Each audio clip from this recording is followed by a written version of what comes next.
Hello students. पिछली class में हमने एनसीईआरटी 1.2 का क्वेश्चन नंबर सेकंड किया था। आज हम क्वेश्चन नंबर थर्ड करते हैं। ठीक है, क्वेश्चन नंबर थर्ड में क्या कह रहा है वो? क्वेश्चन नंबर थर्ड में पूछ रहा है एचसीएफ और एलसीएम ही पूछ रहा है। ठीक है, इसे करते हैं क्वेश्चन नंबर थर्ड को। ठीक, हमें फाइंड करना होगा एचसीएफ और एलसीएम। ठीक है, पहला पार्ट है 12, 15 और 21 का। अब की बार 2 नहीं 3 नंबर्स हैं जिनका हमें एचसीएफ और एलसीएम फाइंड करना होगा। ठीक है, तो करते हैं, इसके प्राइम फैक्टर करते हैं। ठीक है, 2 से जाएगा 2 6 जा 12, 2 से जाएगा 2 3 जा 6, 3 1 जा 3। ठीक, इसका कीजिए, ये सबसे पहले किस पे जाके 3 से जाएगा, 3 5 जा 15, 5 1 जा 5। ठीक है, इसका करो, 3 से जाएगा 3 7 जा 21, 7 1 जा 7। ठीक है, तो 12 के प्राइम फैक्टर लिख लो, कितने हो गए, 2 × 2 × 3। ठीक, 15 के लिख लो, कितने हो गए 15 के, यहाँ पे लिख लेते हैं, 1 मिनट, इसको मैं रब कर देता हूँ, यहाँ पर लिखते हैं हम इनको। ठीक है, यहाँ पर लिखते हैं, देखो कैसे। 12 के प्राइम फैक्टर हो गए हमारे 2 × 2 × 3। ठीक है, इसके बाद 15 के करो, इसके हो गए 3 × 5। ठीक है, 21 के करो, कितने हो गए इसके, 3 × 7। अब हमको एचसीएफ निकालना होगा। मैंने आपको बताया था एचसीएफ क्या होता है, जो सभी में कॉमन हो उससे हमें एचसीएफ निकालते हैं। ठीक है, तो एचसीएफ निकालो इसका। तो कॉमन क्या आ रहा है, देखो यहाँ पर 2 है, यहाँ पर 2 नहीं है, यहाँ पर भी 2 नहीं है, तो 2 तो कॉमन आएगा नहीं। 3 देखो, यहाँ पर 3 है, यहाँ पर 3 है, यहाँ पर भी 3 है, तो ये 3 कॉमन आ रहा है, ये वाला नंबर 3 कॉमन आ रहा है, तो इसको लिख दो। यही हमारा क्या होगा स्टूडेंट्स, एचसीएफ होगा। ठीक है, अब लिखना होगा हमें एलसीएम। मैंने आपको पिछली वीडियो में बताया था एलसीएम कैसे निकालते हैं। जो कॉमन पार्ट होता है उसको लिख लेते हैं। तो कॉमन क्या आ रहा है, 3 कॉमन आ रहा है। ठीक है, और जो बचे हुए नंबर होते हैं उनको लिख लेते हैं। क्या नंबर बच रहे हैं, देखो यहाँ पर ये 2 और ये 2 बच रहा है, यहाँ पर 5, यहाँ पर 7। ठीक है, तो यहाँ पर आ जाएगा 2 × 2 × 5 × 7। ठीक है भैया, इनकी मल्टीप्लाई कर दो, यही हमारा एलसीएम होगा। तो करना मल्टीप्लाई, 3 2 जा 6, 6 2 जा 12, 12 5 जा 60, 67 जा कितना हो गया, 420। यही हो गया, यही हमारे इसके एचसीएफ और एलसीएम आएंगे। ठीक है, इसे नोट डाउन कर लीजिए, फिर आगे नेक्स्ट क्वेश्चन करते हैं हम। इसे मैं रब कर देता हूँ।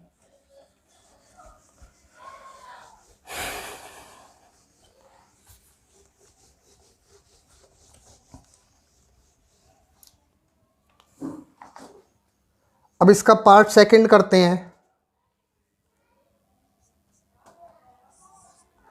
सेकंड पार्ट में है 17, 23 और 29। ठीक है, इसका भी हमें एचसीएफ और एलसीएम ही निकालना होगा। करो इसे। 17 एक प्राइम नंबर है जो अपने आप से ही डिवाइड होगा 1। ठीक है, 23 भी एक प्राइम नंबर है जो अपने आप से डिवाइड होगा, और 29 है, हाँ 29 है, 29 भी एक प्राइम नंबर है जो अपने आप से ही डिवाइड होता है। ठीक है, तो इनका एचसीएफ निकालो।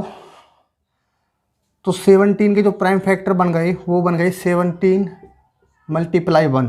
देखो 1 तो किसी के भी साथ मल्टीप्लाई में लिख सकते हैं, इसलिए मैंने इसके साथ लिख दिया। ठीक है, 23 के प्राइम फैक्टर करो, 23 × 1। 29 के प्राइम फैक्टर करो, 29 × 1। ठीक है, अब निकालो इनका एचसीएफ। देखो इसमें कुछ भी कॉमन नहीं आ रहा, सिर्फ 1 कॉमन आ रहा। देखो ये पार्ट कॉमन आ रहा है, तो यही हमारा क्या होगा, एचसीएफ होगा। ठीक है, अब निकालना होगा हमें एलसीएम। ठीक है, तो एलसीएम क्या होगा, देखो जो कॉमन पार्ट है उसको लिख लो। क्या कॉमन आ रहा है 1, और बचे हुए पार्ट को लिख दो। क्या नंबर बच रहे हैं हमारे, ये बच रहा है, ये और ये, यानी कि 17 मल्टीप्लाई 23 मल्टीप्लाई 29, इनके आप मल्टीप्लाई करो, वही हमारा क्या होगा, वही हमारा एलसीएम होने वाला। करो इसकी मल्टीप्लाई, इसकी मल्टीप्लाई करो आप।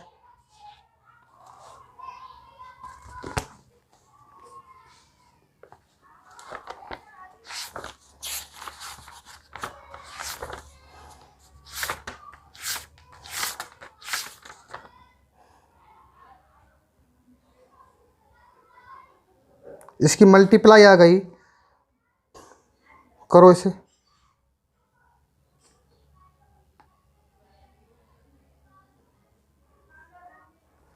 इसकी जो मल्टीप्लाई है स्टूडेंट्स, ये आई है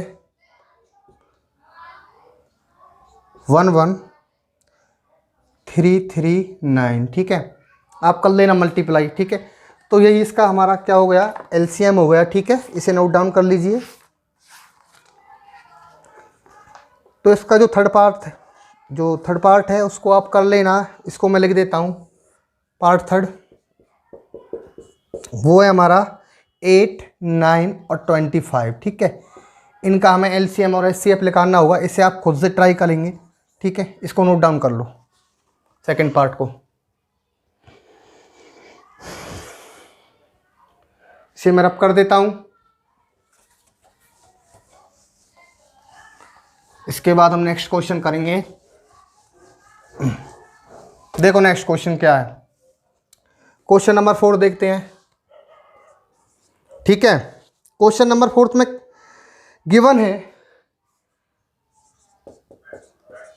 हमारे पास गिवन है एचसीएफ ऑफ 306, 657, कितना दिया हुआ है, 9 दिया हुआ है, ठीक है भैया।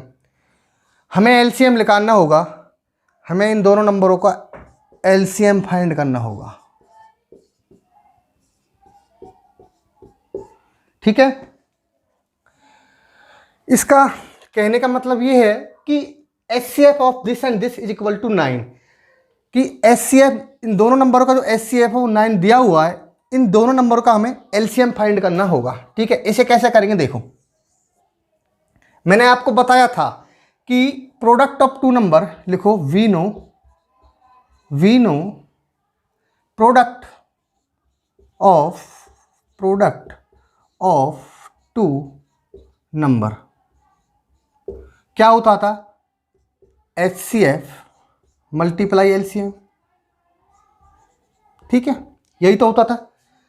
तो बच्चों जो ये दो नंबर दिए हुए हैं इनका प्रोडक्ट करो, 306 मल्टीप्लाई 657, और इसका एचसीएफ क्या दिया हुआ है, 9 दिया हुआ है, और एलसीएम हमको फाइंड करना है, ठीक है। इस फॉर्मूले को इसमें लगा दो, यहाँ से हम एलसीएम फाइंड कर सकते हैं, ठीक है।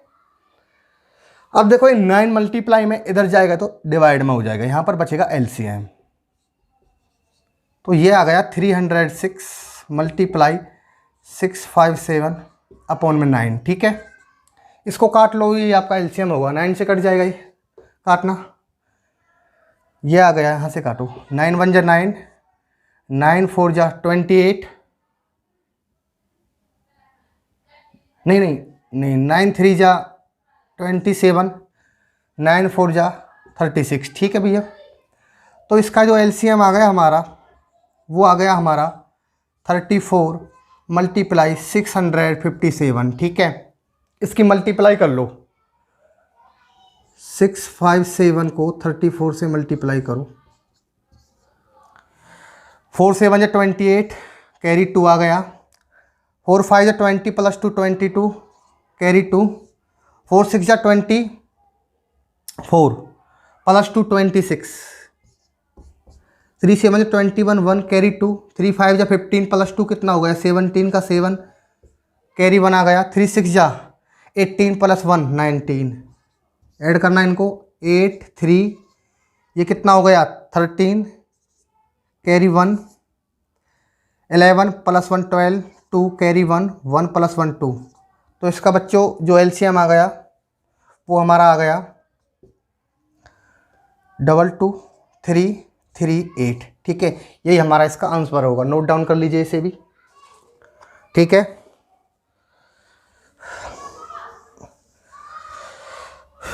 करना क्या है इसमें, कुछ भी नहीं करना। देखो ये 2 नंबर दिए हुए हैं, इनका एचसीएफ कितना है 9 है और एलसीएम इनका फाइंड करना है हमें। तो फॉर्मूला लगाना हमको, product of 2 numbers is equal to क्या होता है, एचसीएम मल्टीप्लाई एलसीएम। इन दोनों नंबर का प्रोडक्ट कर दो। एचसीएफ की वैल्यू 9 है और एलसीएम हमें निकालना है। 9 इधर जाएगा, डिवाइड में काट लो और ये मल्टीप्लाई करके ये आपका आंसर आ जाएगा। ठीक है, कर लो इसे नोट डाउन।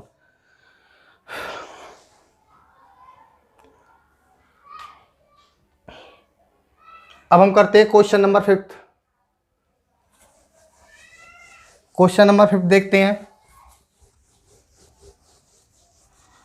देखो क्वेश्चन नंबर 5 में वो बोल रहा है चेक वेदर, इसमें कह रहा है क्वेश्चन नंबर 5 में चेक वेदर 6 की पावर एंड विद डिजिट 0। इस क्वेश्चन को समझो। ठीक है, पहले इसको हम समझाते क्या कह रहा है। देखो 6 की पावर n कोई नंबर बनेगा। ठीक है, अगर n की कोई भी वैल्यू में डालता हूं तो कुछ ना कुछ नंबर निकल कर आएगा। ठीक है, तो वो कह रहा है कि n की किसी भी वैल्यू के लिए ये नंबर 0 पे एंड होगा। अब 0 पे एंड का मतलब क्या है, इसको समझाता हूं। जैसे मेरे पास कोई नंबर है 5290, देखो ये कोई नंबर है, देखो इसका एंड किस पे हो रहा है, 0 पे हो रहा है। इसलिए मतलब ये पूछ रहा है कि n की कोई भी वैल्यू ले लो और किसी भी वैल्यू के लिए इस नंबर का एंड 0 पे होगा, ये पूछ रहा है। ठीक है, देखो कोई भी नंबर हो उसका एंड 0 पे कब होता है। देखो कोई भी नंबर ले लो, उसका एंड 0 पे तब होगा यदि उसके प्राइम फैक्टर में 2 और 5 दोनों मिल जाए हमको। ठीक है, उसके प्राइम फैक्टर में 2 और 5 दोनों मिल जाए तो उसका एंड 0 पे हो जाएगा। ठीक है, तो इसके हम प्राइम फैक्टर करते हैं 6 की पावर n के, और अगर इसके प्राइम फैक्टर में 2 और 5 मिल गई तो इसका एंड 0 पे हो जाएगा, अदरवाइज नहीं होगा। ठीक है,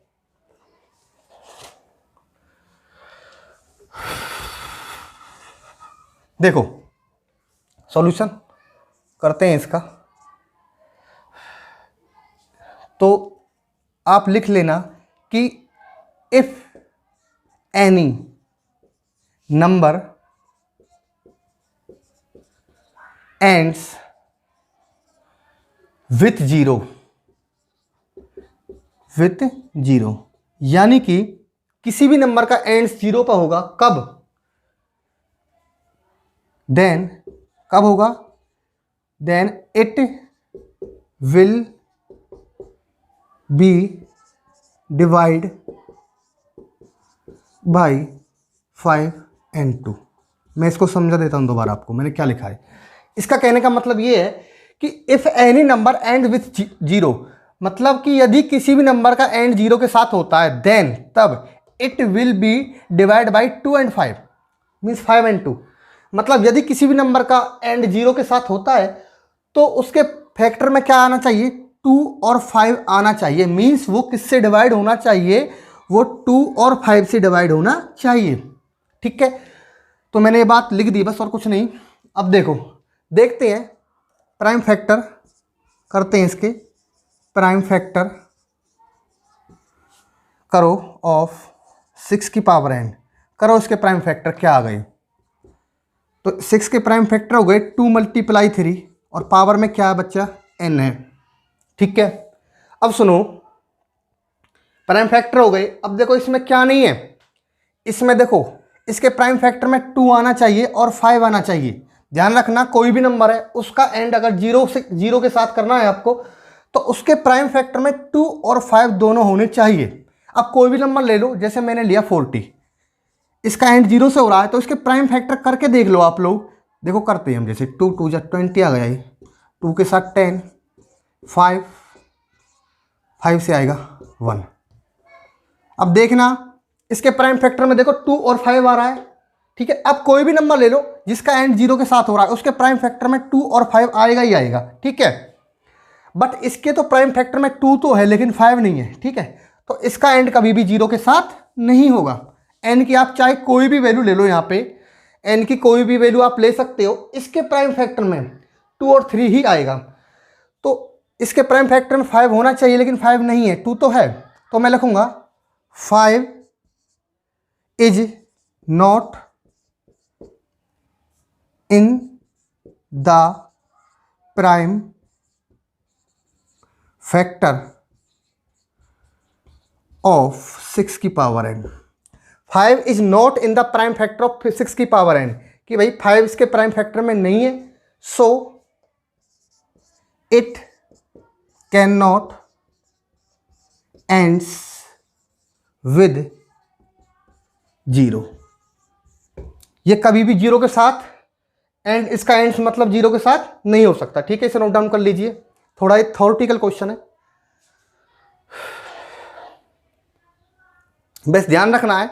मैंने जो लिखा है कि अगर किसी भी नंबर का एंड 0 के साथ होता है then it will be divide by 5 and 2, means ये इसके प्राइम फैक्टर में 2 और 5 होने चाहिए। डिवाइड का मतलब ये होता है, बट मैंने जैसे इसका प्राइम फैक्टर किया इस नंबर का, तो वो ये आए 2 और 3। ठीक है, तो 5 नहीं है, तो मैंने लिख दिया 5 इज नॉट प्रेजेंट, नॉट मतलब present in the prime factor of 6 की पावर n। ठीक है, तो इसलिए इसका एंड 0 के साथ नहीं हो सकता। लिख लो इसे।